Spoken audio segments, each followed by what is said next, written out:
Hello everyone, it's Mike at MPD Sports, and we'll finally have some time to get back to doing some videos again. So what we're going to be doing is our NFL 2016 Week 5 picks and fantasy team. So what we're going to take a look at is going over to some Las Vegas odds from VegasInsider.com. This is the place I've been using for years. We've been doing at MPD Sports handicapping for many years, with some success. I mean, I'm far from perfect, but I have a decent enough record. This year hasn't been a great record so far, but on an overall basis, I haven't done bad. This is a perfectly good site for you to find odds. So now when I'm looking over the teams for this week, it's nice to see Tom Brady back, but the 11-point spread that's on the Cleveland game, which actually it's come down to about 10 to 10 and a half when you're looking over here. It'll probably get to 11. Well, there's 11 offshore, so it's basically an 11-point spread, 10 and a half, 10, 10 and a half to 11. It's too high of a spread. Cleveland may not be the best team in the league, and I know they're 0-4, but their defense is not as bad as you may think. And there's not that much difference between when you look at Cleveland's defense and Buffalo's defense. It's just something to keep in mind. And the other end of this is that Cleveland does have an excellent running game, which it's hard to tell how New England's defense is going to go to handle that. I just think the 11-point spread is far too high. So I would be looking to take Cleveland in that. The other thing, if you were a wise guy pick on this, and if you don't think that the wide receiver core for New England is good enough and that Gronkowski is not healthy enough to play or not to play consistently. The wise guy pick on this is Cleveland, because on the money line, when you take a look at the money line for this game, and as it flips over, you're going to see the money line on this game is anywhere from 450, 425. Yeah, it looks like it changed. There was one up to 500 when I was previewing this earlier.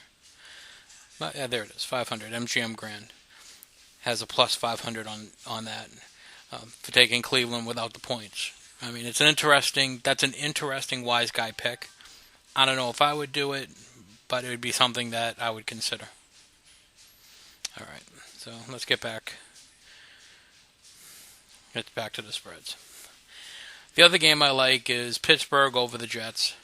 I really wanted Seattle last week.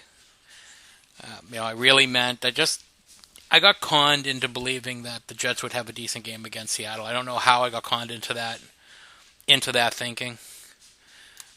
Don't know how it happened, but it did, and it kind of ruined my fantasy and my picks. So I do like Pittsburgh. 7 points is going to be fine. They should win the game by more. I think there is an issue at the end of the game where the Jets could backdoor cover. So keep that in mind, but I do like Pittsburgh, even giving up the 7 points. And then I also like Green Bay. Green Bay, when you come down here, they're a 7 to a 7.5 point spread. I like Green Bay over the New York Football Giants. They should easily cover the game because they should explode on that team. I mean, the Giants as a team, watching them, and I've been watching them the past few weeks, they don't look like a good team. They don't look like they have it together. Eli Manning honestly looks lost in that offense, and I don't know how that happened. And the team is behaving like clowns. I mean, I don't understand how a wide receiver can lose control. It just makes no sense to me. When you're losing football games, it escapes me. And you have the NFL coming in trying to help the psycho wide receiver and Odell Beckham to get his act straight. I mean, telling referees to take a look at how the defense is treating him. It's just out of hand. You have to look to play the damn football game, and the Giants aren't ready. If you've watched them the past 2 weeks, they don't look ready to play a football game, especially on offense. The offense looks abysmal, and I just don't see that getting better. They don't look good. I would want them to prove to me that they can actually play a football game. And Green Bay is just too good of a team. They should roll the Giants. They should roll the Giants big. And that goes into my next line of thinking. I'm looking at DraftKings for, my weekly fantasy team. I like Aaron Rodgers this week. I think this week is problematic with a lot of the teams. I see a lot of quarterbacks, low-grade quarterbacks, that could do well. Derek Carr for the Raiders could have a great game. I still think San Diego, that could be a shootout, that San Diego Raiders game, and you could have either quarterback, and either quarterback could score a bunch of points. Running backs this week, I have Isaiah Crowell and Terrence West. Had to save some money somewhere. That's where I chose to do it this week. I think Isaiah Crowell will have a good week against the Patriots defense. My fear is that they're going to run all over the Patriots.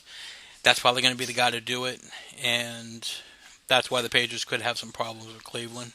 No one will tell you that, but that's something to keep in mind.